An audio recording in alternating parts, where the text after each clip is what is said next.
देखिए, हम कोई राजनेता नहीं है, हम तो एक सिंपल स्टार्टअप दे रहे हैं। हम एक कंसल्टेंट हैं।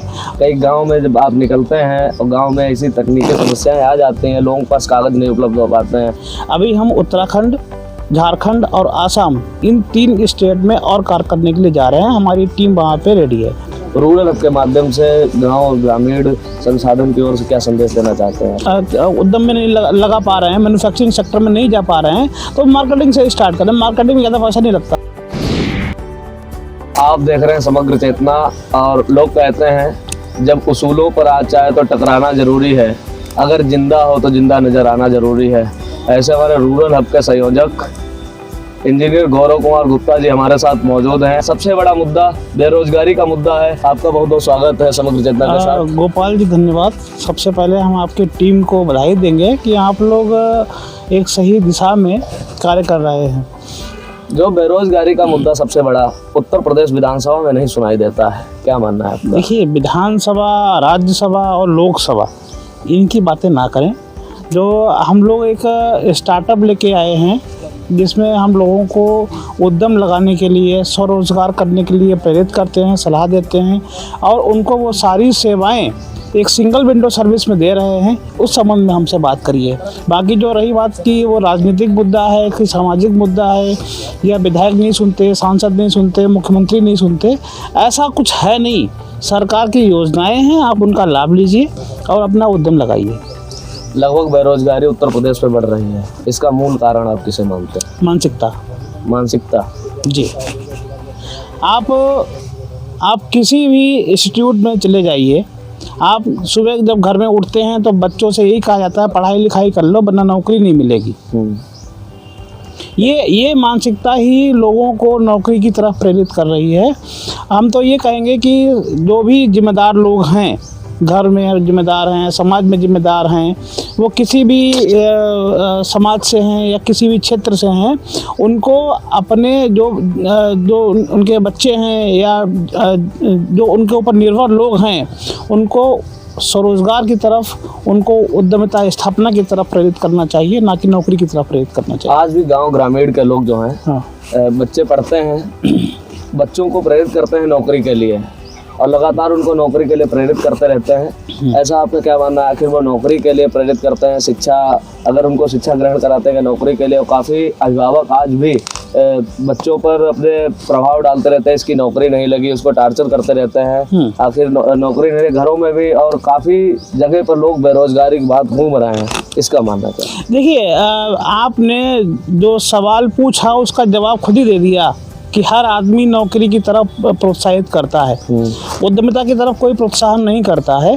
तो हम लोग क्या है कि जिम्मेदार ठहराते हैं कि बैंकिंग सपोर्ट नहीं करती, जिम्मेदार ठहराते हैं कि हमारे यहाँ का लोकल जो नेता है वो सपोर्ट नहीं करता, जिम्मेदार ठहराते हैं कि देश का प्रधानमंत्री, प्रदेश के मुख्यमंत्री जो हैं जिम्मेदार हैं, वो नौकरी के लिए या बेरोजगारी के लिए कुछ नहीं कर रहे हैं। ऐसा मेरी समझ में तो बिल्कुल नहीं है।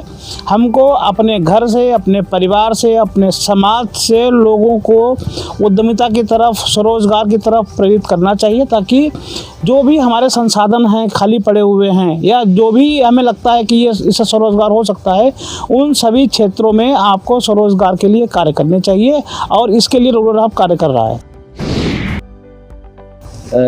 आत्मनिर्भर भारत के अंतर्गत कई बातें सामने आई, सरकार निजीकरण कर रही है, आप निजीकरण का विरोध करते हैं या? बिल्कुल नहीं, हम निजीकरण के समर्थन में हैं, और ये होना चाहिए। और निजीकरण से ही स्वरोजगार बढ़ेगा, लोगों की जिम्मेदारी तय होगी, लोग अपनी जिम्मेदारी समझेंगे और उनकी प्रगति होगी। कई सरकारी तंत्र सड़क पर आ जाते हैं।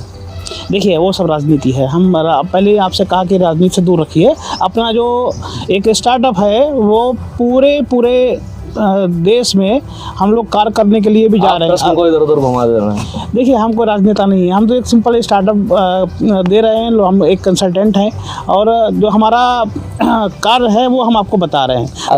राजनीति करना ये पक्ष विपक्ष का काम है। आप अभी सरकारी तंत्र में क्या, अभी शिक्षक संघ लखीमपुर खीरी ने एक, लखीमपुर खीरी के बीएसए हमारे प्रवीण तिवारी जी हैं, उन्होंने भी कई टीचरों को सस्पेंड कर दिया। अभी भ्रमण के लिए निकले थे अभी कुंभी ब्लॉक में, तो आज कल मैं न्यूज़ देख रहा था, तो वो उन पर दबाव बना रहे हैं राजनीतिक माध्यम से, इसका क्या मानना है आपका? देखिए, इसके लिए मेरे लिए कोई मान्य नहीं है, ये तो चलता ही रहता है।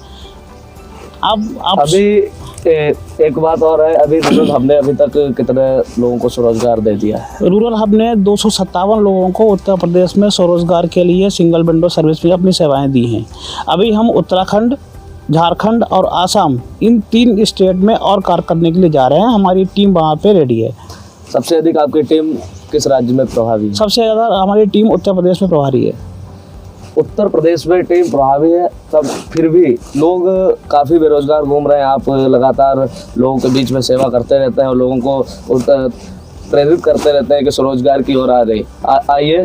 क्या कुछ आपको प्रशासन का सहयोग मिला? हाँ बिल्कुल, हमारे पास में शासन का सहयोग है, प्रशासन का सहयोग है। जो भी हमारे पास उद्यम लगाने के लिए आते हैं उनको हम सिंगल विंडो सर्विस में सारी चीज़ें प्रोवाइड कराते हैं। वो अपना उद्यम करते हैं। उसमें जिला स्तर से और बैंक स्तर से हमें कोई समस्या नहीं आ रही है। सारी चीज़ें सुचारूपूर्वक चल रही हैं। गांव ग्रामीण के लोग मान लो रूरल हब से नहीं संपर्क में आते हैं, फिर भी अगर उन लोगों को लोन नहीं मिल पा रहा है, लोग बेरोजगार घूम रहे हैं, लोग अपना रोजगार स्टार्टअप करना चाहते हैं, नया रोजगार, कई बैंक ऐसे हैं कि पुराने रोजगार को बढ़ाती हैं तभी लोन करते हैं। देखिए गोपाल जी, हम इससे सहमत नहीं हैं। बैंक को क्या चाहिए? बैंक को चाहिए बैंकेबल प्रोजेक्ट। अब बैंकेबल प्रोजेक्ट क्या होते हैं? बैंक को लगता है कि अगर हमने आपको 100 रुपये दिए और आप हमको 4 साल में, 5 साल में, 7 साल में वो 100 रुपये हमारे इंटरेस्ट के साथ वापस कर देंगे, इस बात की हमको सिक्योरिटी मिल जाए, तो बैंक को लोन देने में कोई समस्या नहीं है। आखिर बैंक का काम ही यही है कि दूसरे को लोन देना और उस लोन से अर्जित जो भी इंटरेस्ट है उससे अपने पूरे बैंकिंग सिस्टम को चलाना। तो उनके लिए सबसे बड़ी अच्छी बात यही है कि वो लोगों को लोन दे रहे हैं और अपना बैंकिंग सिस्टम को अच्छा भी कर रहे हैं। लेकिन बैंक के जो नॉर्म्स हैं, बैंक का एक फ्रेम है, अगर उस फ्रेम में आप आते हैं आपको डेफिनेटली बैंक लोन देगी। नगर के जागरूक साथी जो हैं उनके तो कागज़ पूरे हैं। कई गांव में जब आप निकलते हैं और गांव में ऐसी तकनीकी समस्याएं आ जाती हैं, लोगों के पास कागज़ नहीं उपलब्ध हो पाते हैं, वो डॉक्यूमेंट अभी नए लोग जागरूक हो रहे हैं, पुराने लोग काफ़ी अशिक्षा की ओर है। गांव के लोगों से हम कहना चाहेंगे, अगर उनके पास में कोई ऐसी तकनीकी समस्या है जिससे वो नहीं कर पा रहे हैं तो छोटे से शुरुआत करें। जो भी उनके पास संसाधन है उससे शुरुआत करें। अगर अभी वो उद्यम में नहीं लगा पा रहे हैं, मैन्युफैक्चरिंग सेक्टर में नहीं जा पा रहे हैं, तो मार्केटिंग से स्टार्ट करें। मार्केटिंग में ज़्यादा पैसा नहीं लगता है, अच्छा खासा प्रॉफिट है। वहाँ से जब उनकी अर्निंग हो जाए, उनके पेपर पूरे हो जाए, तो अपने उद्यम लगाएं। रूरल हब के माध्यम से गांव और ग्रामीण संसाधन की ओर से क्या संदेश देना चाहते हैं? देखिए अभी आपने देखा पूरे भारत में IT सेक्टर की बूम रही, ऑटोमोबाइल सेक्टर की बूम चल रही इस समय है, फार्मास्यूटिकल्स की बूम चली है, इतनी बीमारियां फैली, कोरोना में भी आपने देखा। तो जो अभी कोरोना के समय लोगों ने देखा कि सर्वाइवल के लिए अगर हमारे पास में कुछ है तो वो एग्रीकल्चर है। अभी पूरे आगे 20 साल तक पूरे भारत ही नहीं पूरे विश्व में एग्रीकल्चर की बूम रहने वाली है। इसमें हमको एग्रीकल्चर रिलेटेड आधारित जितने भी उद्यम हैं वो लगाने चाहिए और उनसे प्रॉफिट अपना अर्जन करना चाहिए। आप कृषि भूमि पर भी काम करते हैं? हाँ बिल्कुल। बंजर भूमि काफ़ी पड़ी हुई है, लोग बंजर भूमि को आप कैसे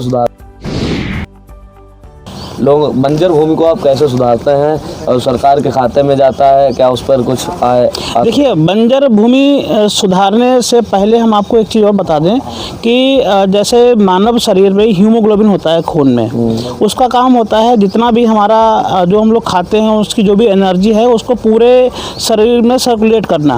वैसे ही शरीर में होती है ऑर्गेनिक कार्बन।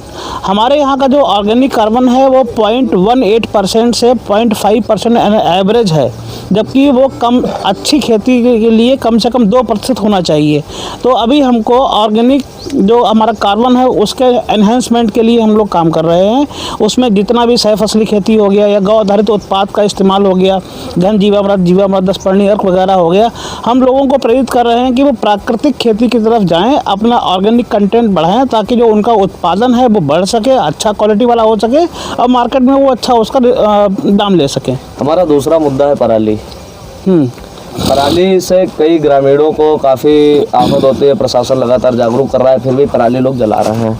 माननीय उच्चतम न्यायालय ने भी निर्देशित किया है पराली ना जलाएं, फिर भी किसान कुछ नहीं मान रहे हैं या जागरूक नहीं कर पा रहा है प्रशासन, या मान ही नहीं रहे हैं, वो लोग पराली जलाते हैं। आपको पराली को लेकर क्या संदेश है? देखिए, पराली को लेके हमारा साफ संदेश है कि पराली से प्रदूषण बढ़ता है और पराली को अगर आप खेत में ही डिकम्पोज कर देंगे तो आपका खेत का ऑर्गेनिक कंटेंट भी बढ़ जाएगा। तो मेरा किसानों से यही अपील रहेगा कि पराली का निस्तारण अपने खेत में ही करें। ऐसे कई डिकम्पोज़र हैं, ऐसी कई मैकेनिज़्म है जिसके माध्यम से उनका निस्तारण खेत में ही हो जाएगा। वो करें, उनके खेत का ऑर्गेनिक कंटेंट भी बढ़ेगा, उनकी फसल भी अच्छी होगी और उनको कम खाद डालनी पड़ेगी। सरकार रासायनिक खाद को बिल्कुल ख़त्म करना चाहती है और जैविक खाद को बढ़ावा दे रही है, क्यों नहीं रासायनिक खादों पर कार्रवाई होती है? देखिए, हम इससे सहमत नहीं है कि सरकार रासायनिक खादों को ख़त्म करना चाहती है। सरकार पिछले 3-4 साल से लगातार जो रासायनिक खादों पे मिलने वाली सब्सिडी का जो बजट है वो बढ़ाती जा रही है, तो सरकार उसको प्रोत्साहन दे रही है। अब सरकार के खाते में आप कितना कुछ डालेंगे? आप जैविक खेती करें, वो आपके हाथ में है और किसान कर सकता है। तो जो हमारे हाथ में है, जो हम कर सकते हैं, पहले हमें उसके ऊपर काम करना चाहिए। जब हम रासायनिक खाद खरीदेंगे ही नहीं तो सरकार की मजबूरी होगी कि उसका बजट कम करने के लिए और उसको ख़त्म करने के लिए। तीसरा मुद्दा है आवारा पशु। आवारा पशुओं के लिए रूरल की कोई योजना? देखिए, ये बड़ा विचित्र प्रश्न है कि जो खेतों की समस्याएं या किसानों की समस्याओं का समाधान है उसको किसानों ने ही एक समस्या बना दिया।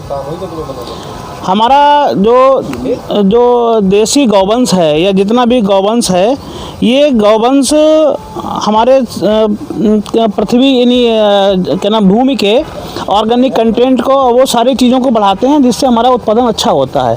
अब हमने उसको फ्री में छोड़ दिया, खुला छोड़ दिया, अब तो हमारी फसल ख़राब कर रहे हैं, है ना। तो इसके लिए सरकार नहीं कर सकती, इसके लिए आम आदमी जो आम किसान है वो उसको पाले, अपना जैविक उत्पादन करे, उससे दोनों ही एक दूसरे के पूरक हैं, उनको पालना चाहिए। अभी उत्तर प्रदेश शासन ने कई जो है गौशालाएं बढ़ाई है, जनपद लखीमपुर खीरी में कई गौशालाएं बढ़ी है, पीछे से ज़्यादा बढ़ी है, लेकिन कोई प्रभावी ढंग से चालू नहीं हो पाई है। कई ग्राम पंचायतों को एक गौशाला जो है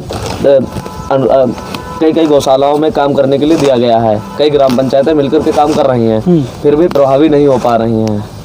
देखिए, पत्रकार महोदय, आप सरकार को क्या समझते हैं? आप सरकार को अलादीन का चिराग समझ रहे हैं कि यार अब वो सरकार कुछ कर देगी और किसानों का भला हो जाएगा? ऐसा कुछ नहीं है। सरकार अपना काम कर रही है, अब हमको अपना काम करने की ज़रूरत है। हम लगातार जो भी जितनी भी गौशालाएँ हैं वो गांव के लोग ही अगर उसका गोबर से, गौमूत्र से या पंचगव्य से अपना खाद बनाएंगे तो कितनी भी बड़ी गौशाला हो उसका जितना भी पंचगव्य है वो वहाँ के खेतों के लिए पर्याप्त होगा। जब वहाँ के खेतों के लिए पर्याप्त होगा तो जो भी किसान की वही दायित्व है कि वो गौशालाओं को कुछ ना कुछ दें ताकि वो एक दूसरे के पूरक के रूप में काम करके एक अपना अच्छा मॉडल खड़ा करें। दूसरा मेरा एक अनुरोध सरकार से भी है। सरकार से अनुरोध ये है कि उन्होंने कई ढेर सारे मानक बना दिए। आप जितनी भी गौशालाएं हैं वो किसान को दे दीजिए, लीज पे दे दीजिए, कॉन्ट्रैक्ट पे दे दीजिए, कि पीपीपी मॉडल पे दे दीजिए। कई ढेर सारे संगठन तैयार हुए हैं, हम लोगों ने प्रयास भी किया है। एक हमने जौनपुर में गौशाला को लीज पे लिया भी है। तो ऐसे ढेर सारे लोग तैयार हैं जो गौशालाओं को लीज पे लेना चाहते हैं, लेकिन सरकार के मानक इतने ज़बरदस्त हैं, इतने ज़्यादा हैं कि वो उनको पूरा नहीं कर पाते और ना उसको कर पाते हैं। तो मेरा एक सरकार से भी अनुरोध है कि अपने मानक को कम करें और थोड़ा फ्लेक्सिबिलिटी लाएं और पीपीपी मॉडल पे इन सब चीज़ों को तैयार करें। आपका समग्र चेतना के साथ जुड़ने के लिए बहुत बहुत धन्यवाद। आप हमारे साथ आगे भी ऐसे जुड़ते रहिए। तमाम मुद्दों के साथ हम आपकी आवाज़ को आगे बढ़ाएंगे। जैविक खाद हो चाहे पराली ना जलाना, समग्र चेतना भी इस चीज़ का समर्थन करता है। बिल्कुल किसानों से अनुरोध है कि पराली ना जलाएं क्योंकि प्रदूषण होता है।